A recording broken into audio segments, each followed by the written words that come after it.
Okay, આપણે તમારા chapter 8 પર અત્યારે આગળ જઈ રહ્યા છીએ. અમુક દાખલા અત્યારે આપણે લેવા જઈ રહ્યા છીએ, કારણ કે આપણે લાસ્ટ ટાઈમ વાત થયેલી કે ચેપ્ટર 8ના જે એક્સપ્લેનેટિવ સમજવા પ્રકારના પ્રશ્નો હતા એ આપણે જે થિયરીઝ હતી એ આપણે લઈ લીધી છે ઓલરેડી. હવે ચેપ્ટર 8ના પોર્શનમાં બાકી રહે છે ખાલી વિદ્યુત ચુંબકીય તરંગોના ઉપયોગો. તો અત્યારે આપણે એવું કરી રહ્યા છીએ કે તમારા દાખલા ઉદાહરણ 8.2 અને 3 અત્યારે અમે લખેલા છે. આ સિવાયના અમુક ઉદાહરણ, અમુક સ્વાધ્યાયના દાખલા એ બધું આપણે અત્યારે લઈશું. અને જે આપણે લાસ્ટ ટાઈમ વિદ્યુત ચુંબકીય તરંગોની લાક્ષણિકતાઓ ભણેલા, એ લાક્ષણિકતાઓમાં જે કોઈ સૂત્રો હતા એમનો આપણે જેમાં યુઝ થાય છે એવા ક્વેશ્ચન્સ જોઈશું. તો શરૂઆત કરીએ ઉદાહરણ 2 થી. મુક્ત અવકાશમાં ગતિ કરતા 25 મેગાહર્ટ્ઝ આવૃત્તિવાળા સમતલ વિદ્યુત ચુંબકીય તરંગનું કોઈ એક સમયે ચોક્કસ સ્થાને વિદ્યુત ક્ષેત્ર 6.3 જે કેરેટ વોલ્ટ પર મીટર છે. તો આ બિંદુએ બી શોધો.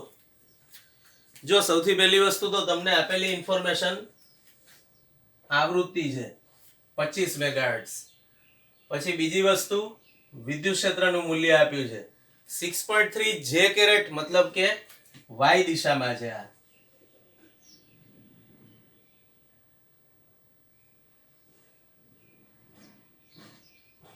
તો આ બિંદુએ તમારે બી, ખાસ ધ્યાનમાં લેવાનો મુદ્દો, બી સદિશ શોધો એવું પૂછ્યું છે. બી બોલ્ડ લેટર છે બુકમાં, મતલબ કે તમારે સદિશ સ્વરૂપ મેળવવાનું છે ચુંબકીય ક્ષેત્રનું.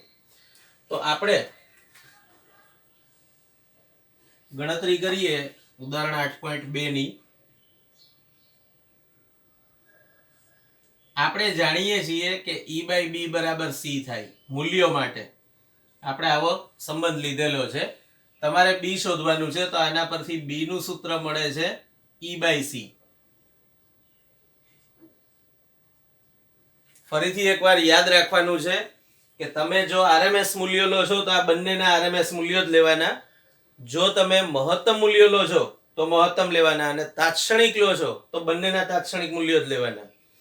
અહીંયા તમને જે મૂલ્ય આપ્યું છે એ આરએમએસ છે કે મહત્તમ છે કે તાત્ક્ષણિક છે કે એવી કોઈ ચોખવટ નથી કરી, એટલે આપણે પણ સિમ્પલી બી નું મૂલ્ય શોધી કાઢીશું.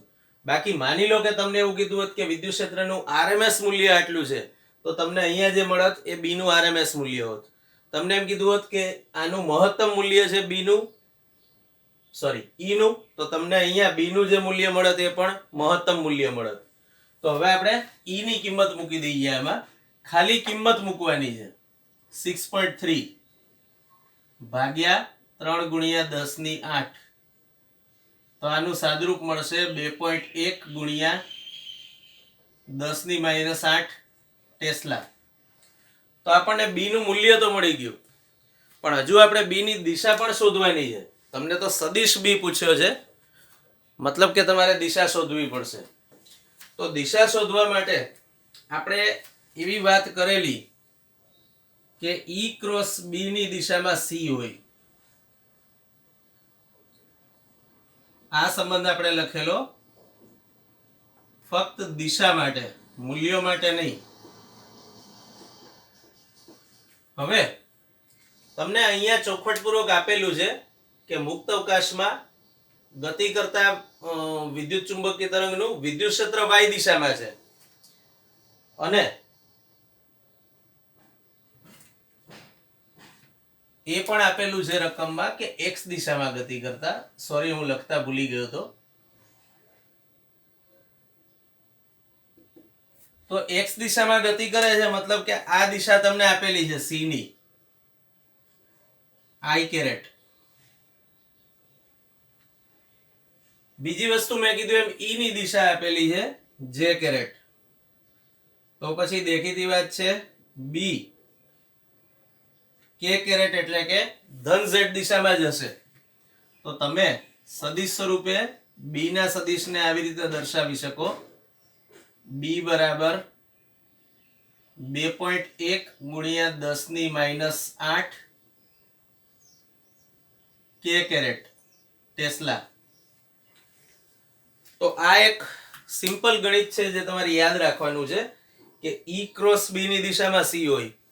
તમને કદાચ સદિશ ગુણાકારના એકમ સદિશોના ક્રોસ ગુણાકારો વચ્ચેના સંબંધ યાદ ન હોય તો આ ચકરડું તમને મદદ કરી શકે છે, જે આપણે 11th માં લીધેલું આઈ જે અને કે.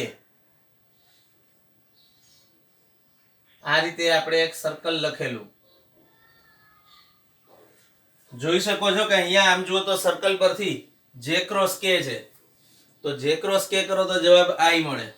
મતલબ કે આ ત્રણે ત્રણની દિશાઓ આવી રીતે છે. આપણે કામ હતું બી ની દિશાનું, એટલે આપણે કહી દીધું કે બી નું મૂલ્ય 2.1 × 10⁻⁸ ટેસ્લા. અને કઈ દિશામાં કે કેરેટ આવ્યું, મતલબ કે ધન ઝેડ દિશામાં છે. ઓકે, નેક્સ્ટ ક્વેશ્ચન પર જઈએ. તમારું ઉદાહરણ 8.3.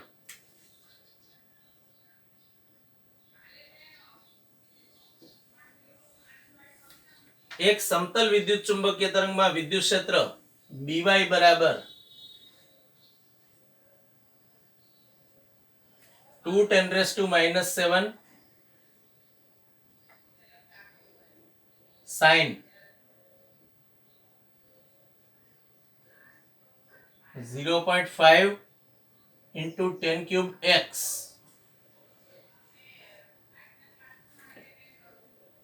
પ્લસ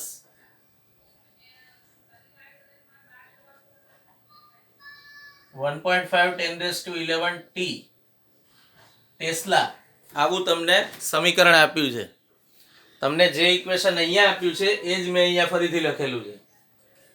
તો હવે આપણે આ તરંગની તરંગ લંબાઈ અને આવૃત્તિ શોધવાના છે પહેલા તો, અને આ તરંગ માટે વિદ્યુત ક્ષેત્રનું સમીકરણ શોધવાનું છે.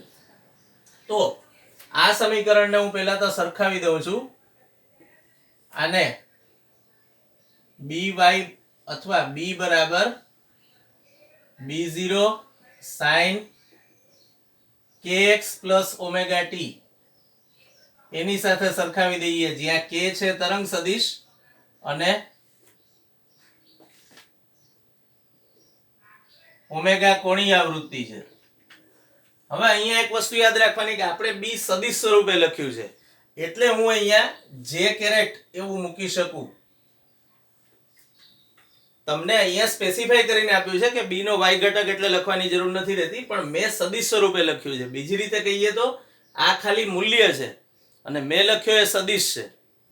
તો આપણે આની સાથે એને સરખાવી દઈએ તો k બરાબર 0.5 × 10³ મળે. બંનેમાં x ના સહગુણકો આપણે સરખાવી દીધા. બીજી રીતે કહીએ તો એ જ રીતે આ ઓમેગા t વાળું પદ સરખાવો. આનો એકમ રેડિયન પર મીટર છે અને ઓમેગા 1.5 × 10⁻11. આનો એકમ છે રેડિયન પર સેકન્ડ.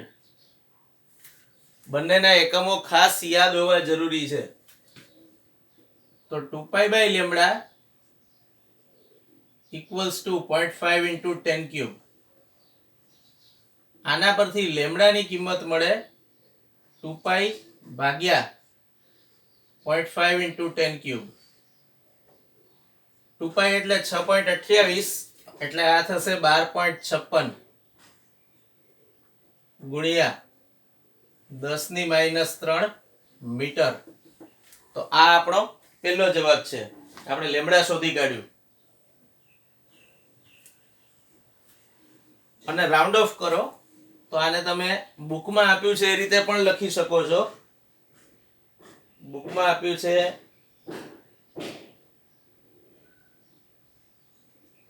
1.26 મીટર.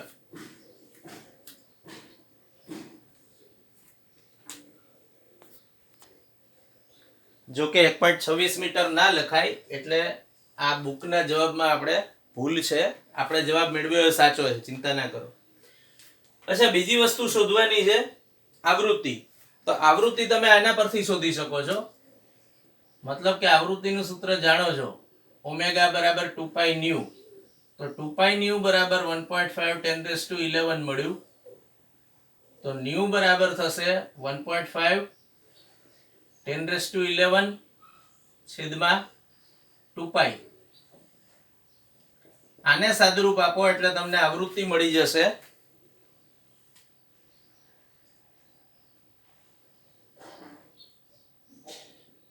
23.9 ગીગાહર્ટ્ઝ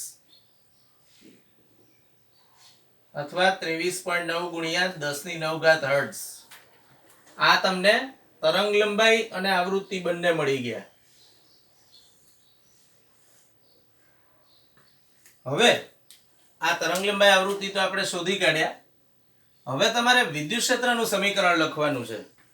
ફરીથી એકવાર તમારી જોડે ઓપ્શન છે, તમે I ક્રોસ J બરાબર K વાળું ઇક્વેશન પણ યુઝ કરી શકો, મતલબ આ સર્કલ પણ યુઝ કરી શકો, અથવા એવું સમજી લો કે સમતલ વિદ્યુત ચુંબકીય તરંગ x દિશામાં પ્રસરે છે, કારણ કે અહીંયા x વાળું પદ હાજર છે, મતલબ કે x દિશામાં આગળ વધે છે. આ છે y દિશામાં b, તો પછી દેખીતી વાત છે કે વિદ્યુત ક્ષેત્ર z દિશામાં હોવું જોઈએ. તો વિદ્યુત ક્ષેત્ર z દિશામાં હોય ત્યારે એનું સમીકરણ આવી રીતે લખી શકાય, Ez બરાબર E0 sin kx plus omega t. અહીંયા ફરીથી એક મુદ્દો યાદ રાખવાનો છે, કોઈ બી સમીકરણના, મતલબ વિદ્યુત ક્ષેત્ર હોય કે ચુંબકીય ક્ષેત્ર હોય, બંનેમાંથી કોઈ બી સમીકરણમાં x અને t એ સમીકરણના ચલ ગણાય.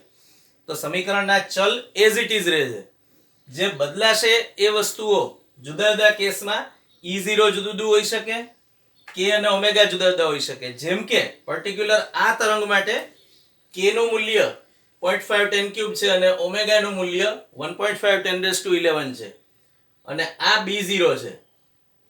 તો હવે આ પદ તો મતલબ સાદો અર્થ એવો થયો કે એમનું એમ રહેશે આખે આખું, કારણ k અને ઓમેગા આ તરંગ માટે કેટલા છે તમને આપેલું છે.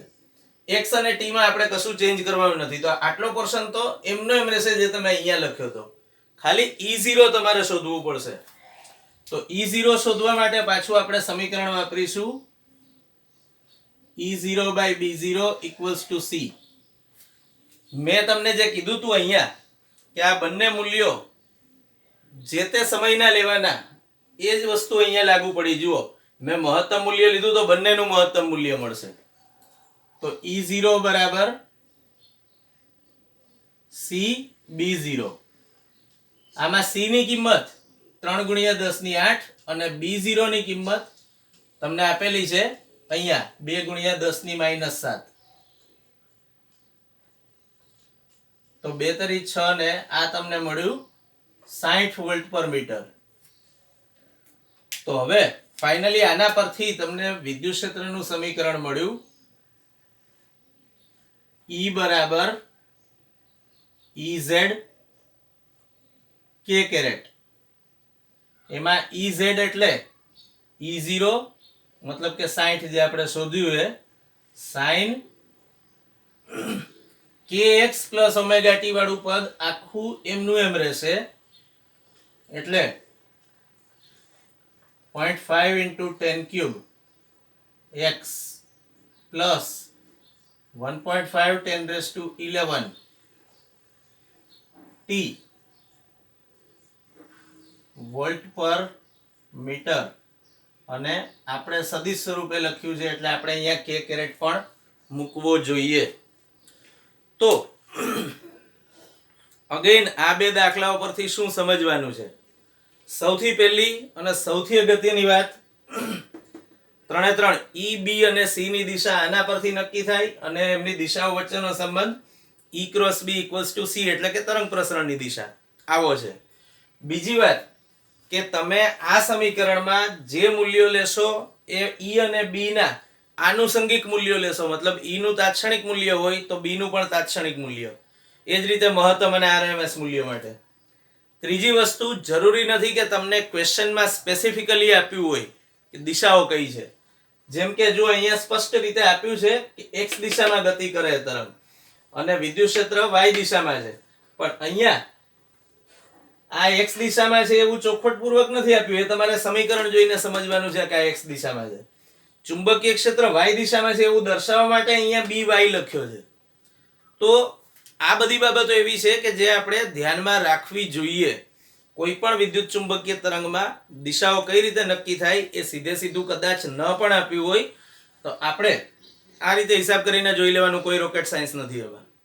હવે આપણે વધુ આગળ દાખલાઓ પર જઈએ.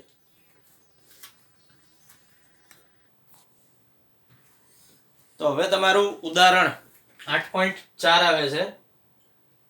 એક બે વસ્તુઓ આ ઉદાહરણમાં ખાસ ધ્યાનમાં રાખવાની છે, એક બે નવા શબ્દો. બાકી ઉદાહરણમાં કંઈ અઘરું નથી ખાસ, પણ એક નવો શબ્દ છે તમારા માટે, ઉર્જા ફ્લક્સ. આમ જુઓ તો નવો નથી, તમે જાણો છો. ઉર્જા ફ્લક્સ એટલે તીવ્રતા, બીજું કંઈ નહીં. ઉર્જા ફ્લક્સ અર્થાત તીવ્રતા, જેના માટે આપણે સંજ્ઞા લઈએ છીએ I, ઇન્ટેન્સિટી. એ તમને આપેલી છે 18 વોટ પર સેન્ટીમીટર સ્ક્વેર.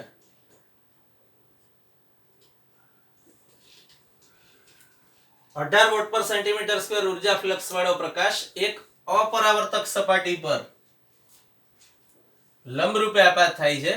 સપાટીનું ક્ષેત્રફળ 20 સેન્ટીમીટર સ્ક્વેર છે. મતલબ કે A બરાબર 20 સેન્ટીમીટર સ્ક્વેર છે. તો 30 મિનિટના સમયગાળા માટે T બરાબર 30 મિનિટ, જેની હું સેકન્ડ કરું તો 30 ગુણ્યા 60 સેકન્ડ એટલે કે 1800 સેકન્ડ મળે. એ 30 મિનિટના સમયગાળા માટે સપાટી પર લાગતું સરેરાશ બળ તમારે શોધવાનું છે. હવે આપણે એવું જાણીએ છીએ કે કોઈ પણ વિદ્યુત ચુંબકીય વિકિરણ જ્યારે સપાટી પર આપાત થાય ત્યારે સપાટી પર વેગમાન લગાડે છે, દબાણ લગાડે છે, અને દબાણ લગાડે છે તો પછી બળ પણ લાગતું હશે, કારણ કે બળ એટલે દબાણ ગુણ્યા ક્ષેત્રફળ, એવું છે, આપણે જાણીએ છીએ. તો અહીંયા આપણે F નું સૂત્ર પહેલા તો વાપરીશું. સપાટી પર લાગતું બળ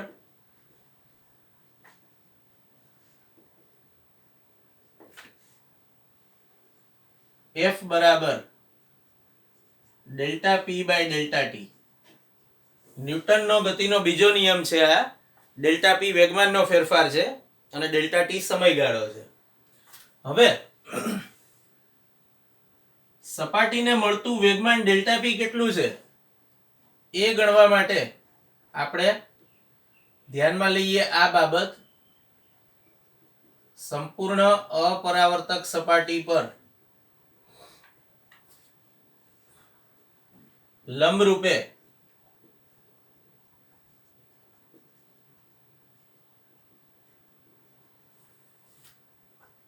આપાત થતા વિકિરણના કારણે સપાટીને મળતું વેગમાન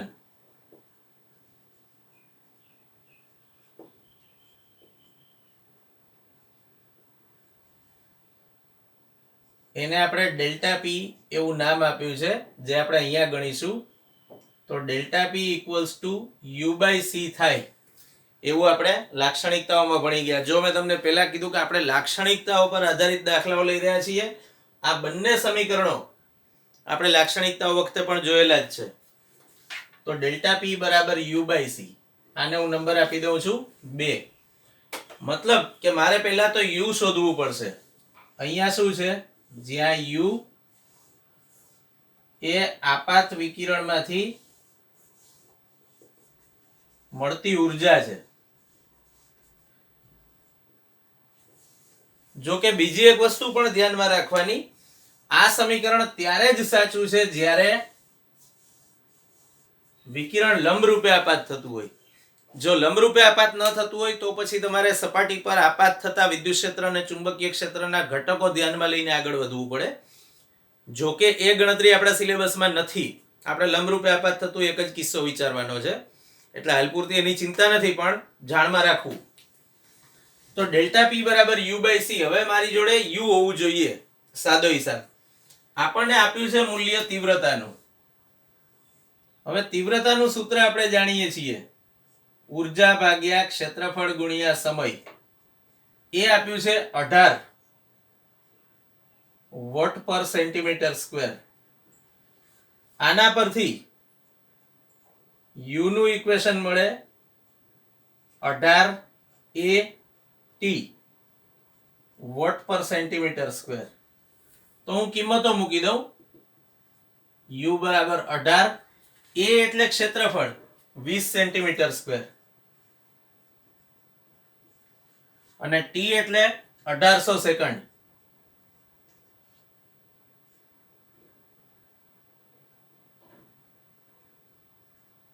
વોટ એટલે જૂલ પર સેકન્ડ લખી શકાય.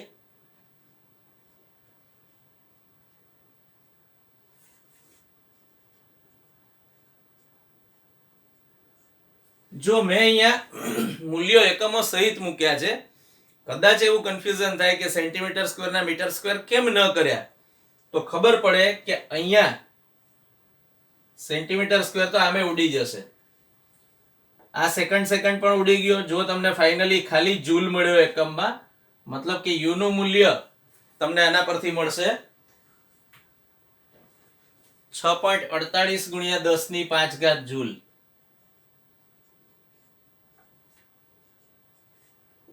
આ તમને આપાત થતી ઉર્જાનું સમીકરણ મળ્યું, જે આપણે મૂકીશું સમીકરણ 2 માં, કારણ કે આફ્ટર ઓલ તો એના માટે આપણે ગણેલું. તો 2 માં મૂકતા ડેલ્ટા પી બરાબર u બાય c, એમાં u ની કિંમત 6.48 10⁵ છેદમાં c એટલે પ્રકાશનો વેગ 3 ગુણ્યા 10⁸. તો આ થશે 2.16 ગુણ્યા 10⁻³ ન્યૂટન સેકન્ડ અથવા કિલોગ્રામ મીટર પર સેકન્ડ પણ લખી શકો. હવે આના પરથી જો ફાઇનલી f બરાબર p/t લઈએ તો સમીકરણ 1 પરથી f બરાબર delta p by delta t, તો ડેલ્ટા p એટલે 2.16 ગુણ્યા 10⁻³ અને ડેલ્ટા t આપણે અહીંયા શોધ્યું છે 1800 સેકન્ડ. આપણે આને ડેલ્ટા t કહી દઈએ. તો સાદુરૂપ મળશે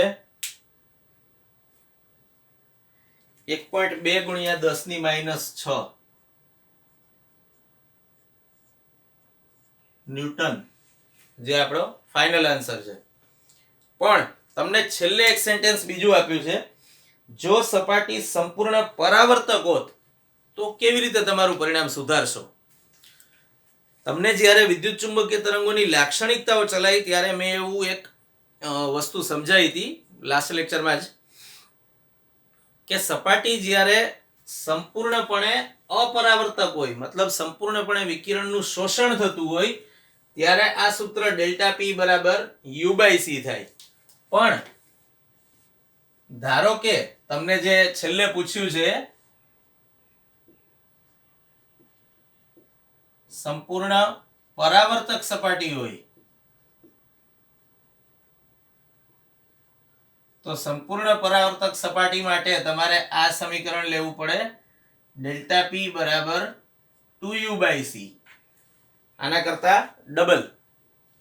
તો હવે દેખીતી વાત છે, તમે અહીંયા 2u બાય c લેશો એટલે આ જવાબ પણ ડબલ થઈ જવાનો અને ફાઇનલી દરેક જવાબ ડબલ થતો જશે અને ફાઇનલી તમારો આન્સર આવશે 2.4 10⁻6 ન્યૂટન. તો મેં તમને કીધું હતું લાક્ષણિકતા વખતે કે અમુક વસ્તુ આપણી ટેક્સ્ટ બુકમાં નથી આપી, લાક્ષણિકતાઓના સેક્શનમાં નથી આપી, પણ આપણે ત્યાં આ વસ્તુ એટલા માટે જ ઇન્ક્લુડ કરેલી કે આના પર આધારિત ગણતરી પાછી તમારા ચેપ્ટરમાં છે. તો એવી જે કોઈ લાક્ષણિકતાઓ છે, તમને મેં એવું કીધું હતું કે લાક્ષણિકતાઓ જેમાં ચલાવીએ લેક્ચર ધ્યાનથી પૂરેપૂરું ફોકસ ત્યાં રાખીને સાંભળજો. તો અહીંયા એનું પ્રૂફ છે કે આ સૂત્ર તમને ચોપડીમાં નથી આપ્યું, છતાં તમારે દાખલામાં આનો ઉપયોગ કરવાનો છે, એટલે આ થોડું ધ્યાનમાં રાખવાનું છે.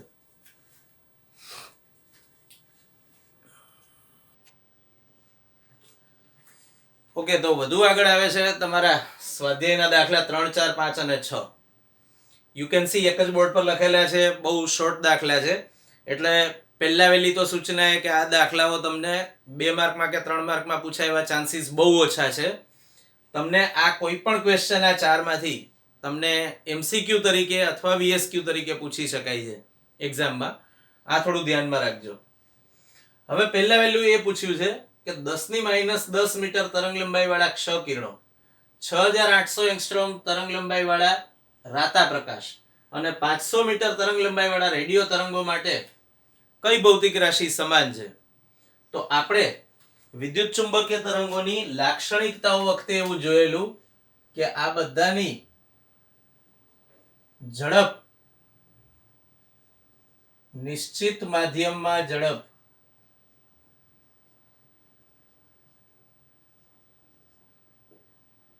અચળ હશે. જેમ કે નિશ્ચિત માધ્યમ તરીકે આપ્યું નથી પણ એવું ધારી લો કે શૂન્યાવકાશમાં છે, તો શૂન્યાવકાશમાં આપણે એની ઝડપ જાણીએ છીએ એપ્રોક્સ 3 × 10⁸ મીટર પર સેકન્ડ જેટલી છે. તો આ તમારા પહેલા ક્વેશ્ચનનો જવાબ છે. શૂન્યાવકાશના બદલે બીજું કોઈ માધ્યમ છે તો પછી એમાં આ બધાના વેગ બદલાય છે. પણ ભલે બધાના વેગ બદલાય પણ બધાના બદલાશે. મતલબ શૂન્યાવકાશમાં જેમાં બધાનો સમાન વેગ 3 × 10⁸ છે, એવી રીતે કાચમાં કે પાણીમાં કે XYZ કોઈ બી માધ્યમમાં ત્રણે ત્રણનો વેગ જે હશે એ સરખો હશે. ચોથો ક્વેશ્ચન, શૂન્યાવકાશમાં Z દિશામાં ગતિ કરતા સમતલ વિચુ તરંગના વિદ્યુત ક્ષેત્ર અને ચુંબકીય ક્ષેત્ર સદિશો માટે તમે શું કહી શકો? દેખીતી વાત છે, તમને કોઈ મૂલ્યો નથી આપ્યા, મતલબ કે તમને દિશા વિશે સ્પેસિફિકેશન પૂછ્યું છે. તો તમને આપેલું છે કે તરંગ Z દિશામાં ગતિ કરે છે અને આપણે જાણીએ છીએ કે E × B બરાબર તરંગ પ્રસરણની દિશા. આ સંબંધ ફરીથી એકવાર ફક્ત દિશાઓ માટે છે, મૂલ્યો માટે નહીં. હવે તમને C કેરેટ એટલે કે C એટલે કે તરંગ પ્રસરણની દિશા Z દિશા આપી છે, મતલબ કે આ છે K કેરેટ. તો પછી દેખીતી વાત છે, કયા બે સદિશો એકમ સદિશોનો ક્રોસ ગુણાકાર K કેરેટ મળે? I અને J નો. તો I × J બરાબર K. મતલબ વિદ્યુત ક્ષેત્ર E X દિશામાં અને ચુંબકીય ક્ષેત્ર B Y દિશામાં હશે, એવું તમે આના પરથી કહી શકો છો. ત્રીજું, મતલબ સ્વાધ્યાયનો 8.5, 7.5 મેગાહર્ટ્ઝ થી 12 મેગાહર્ટ્ઝ ની વચ્ચેના કોઈ એક પાર્ટ રહી ગયો. તરંગની આવૃત્તિ 30 મેગાહર્ટ્ઝ હોય તો એની તરંગ લંબાઈ શોધો. તો C બરાબર ન્યુ લેમ્ડા, આવું સૂત્ર આપણે ભણી ગયા. આના પરથી લેમ્ડા બરાબર C/ન્યુ. C આપણે જાણીએ છીએ 3 × 10⁸ અને ન્યુ તમને આપેલું છે 30 મેગાહર્ટ્ઝ. એના હું હર્ટ્ઝ કરું એટલે 3 × 10⁷ થાય. આપણે જાણીએ છીએ 30 × 10⁶ મતલબ 3 × 10⁷. આ 3 ઉડી ગયા, 10⁷ અહીંયા કેન્સલ થઈ ગઈ, તો વધ્યું ખાલી 10. તો આ તરંગોની તરંગ લંબાઈ 10 મીટર હશે એવું કહી શકો. હવે નેક્સ્ટ ક્વેશ્ચન, 7.5 મેગાહર્ટ્ઝ થી 12 મેગાહર્ટ્ઝ ની વચ્ચેના કોઈ રેડિયો સ્ટેશનને ટ્યુન કરી શકાય છે. મતલબ તમે એક સર્કિટ એવી બનાવી છે, એક રેડિયો એવો બનાવ્યો છે જે 7.5 થી 12 મેગાહર્ટ્ઝ ની વચ્ચે કામ કરે છે. આની વચ્ચે જે કોઈ સ્ટેશન આવતા હોય એ એના વડે કેપ્ચર કરી શકાય છે. તો આને અનુરૂપ તરંગ લંબાઈનો ગાળો શોધો. પાછું સેમ સૂત્ર, C બરાબર ન્યુ લેમ્ડા વાળું. તો આ જ સૂત્ર હું અહીંયા વાપરું તો આના પરથી લખાય લેમ્ડા બરાબર C/ન્યુ, જે આપણે ઉપર મેળવ્યું. અગેન તમને બે જુદી જુદી આવૃત્તિ આપી છે, એટલે પહેલા કેસમાં આના પરથી તમારો આ દાખલો અહીંયા પૂરો થઈ ગયો છે. લેમ્ડા બરાબર C/ન્યુ પરથી લેમ્ડા 1 બરાબર c બાય ન્યુ 1, c એટલે 3 ગુણ્યા 10 ની 8 છેદમાં ન્યુ 1 એટલે 7.5 મેગાહર્ટ્ઝ, જેના હું હર્ટ્ઝ કરું તો આના પરથી મને મૂલ્ય મળશે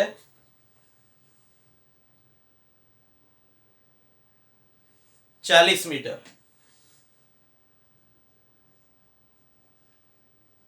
તથા લેમડા 2 બરાબર c બાય ન્યુ 2. હવે c પાછું 3 ગુણ્યા 10 ની 8 અચળ છે અને ન્યુ 2 આપ્યું છે 12 મેગાહર્ટ્ઝ, તો આ થશે 12 ગુણ્યા 10 ની 6 ઘાત, તો તમને મળશે 25 મીટર. 3 ચોક 12 અને 25 મીટર ગાળો મળે છે. તો અનુરૂપ તરંગ લંબાઈનો ગાળો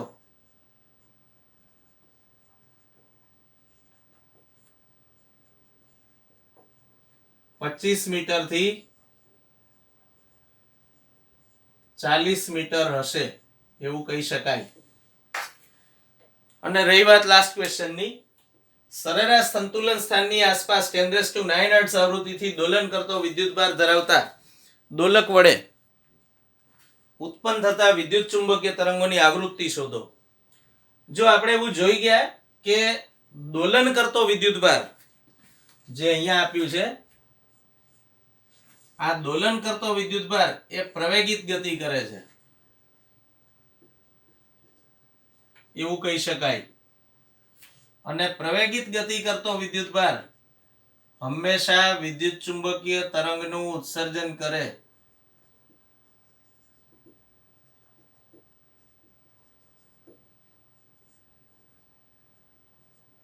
આવું આપણે જાણીએ છીએ. તમને એલસી દોલક પરિપથ વડે પણ આ વસ્તુની માહિતી મેં આપેલી છે કે એલસી પરિપથ જે તમે ભણ્યા એલસી દોલનો ચેપ્ટર 7 માં, ત્યાં આ ઘટના બનતી હતી. પણ ઘટનાની ખાસિયત એવી છે કે બંને કેસમાં મતલબ વિદ્યુતભારના દોલનો અને વિદ્યુત ચુંબકીય તરંગ એ બંને માટે આવૃત્તિ સમાન હોય. મતલબ કે જે વિદ્યુત ચુંબકીય તરંગનું ઉત્સર્જન થયું એની આવૃત્તિ પણ અહીંયા જેટલી છે 10⁹ હર્ટ્ઝ એટલી જ મળે. તો અગેન આ તમારું સિમ્પલ અન્ડરસ્ટેન્ડિંગ તો ના કહેવાય, તમારી યાદ શક્તિ જાણવા માટેનો ક્વેશ્ચન જેવું કહી શકાય. જે તમને વાત કરી હતી કે ફિઝિક્સમાં જુદા જુદા ટાઈપના ક્વેશ્ચન્સ હોય છે, એમાં આ તમારા જ્ઞાનની કસોટી કરે એવો ક્વેશ્ચન કહેવાય. તો અત્યારે આપણે જે કોઈ દાખલાઓ જોયા, અમુક ઉદાહરણ જોયા, અમુક સ્વાધ્યાયના દાખલા જોયા, આ બધા દાખલાઓ જોડે જોડે તૈયાર કરશે તમારી એક્ઝામમાં. પણ યાદ રાખવાનું કે આ 2-3 માર્ક જે કંઈ છે, 2, 3, 5 જે હોય એ સ્કોર કરવા સૌથી ઈઝી છે. હું નથી માનતો 3 કે 4 માર્કથી વધુ આનું વેઇટેજ હોય, પણ લેટ્સ સી. તો આ માર્ક્સ જે સ્કોર કરવા એકદમ ઈઝી છે ને, એમાંથી આપણો એક પણ માર્ક જવો ન જોઈએ, એ ખાસ અગત્યનું છે. તો આપણે નેક્સ્ટ લેક્ચરમાં આ જ ચેપ્ટર હજુ કન્ટિન્યુ કરીશું. અને હોપફુલી તમને જેટલું ચાલ્યું, જેટલું કરાયું એટલું તમે કરી નાખ્યું હશે અત્યાર સુધીમાં. અને હજુ પણ એટલીસ્ટ આ ચેપ્ટર જેટલું ચાલે છે એટલું જોડે જોડે પ્રિપેર કરતા રહો તો સારું પડશે.